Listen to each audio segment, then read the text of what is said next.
today we're gonna introduce the mold production workshops. So let's see the big machines. As you can see, here is our office area. And this is the mold production area. You will see there are 12 different kind of types and weights injection machines. And their working performance is fully automatic.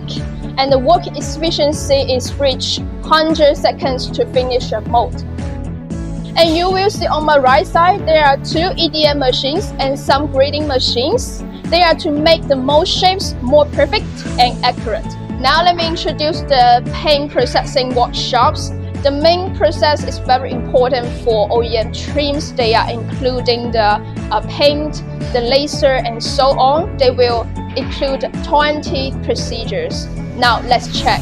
The entire workshop is arranged order by order. They are from workshop A to workshop C. So more details, please allow me to introduce more. Workshop A, as you can see, is a spray paint workshop using a fully automatic machine. Workshop B is paint inspection workshop to check whether the paint is qualified or check whether it's the dust on the product surface. Beside the workshop B is the laser engraving room. The design of the product surface can be completed here. The next workshop C is the UV spraying workshop, which is also the last process of the product. After UV painting process, the paint quality will be checked here. Alright, the above all is the introduction of paint processing workshop. Thank you for watching.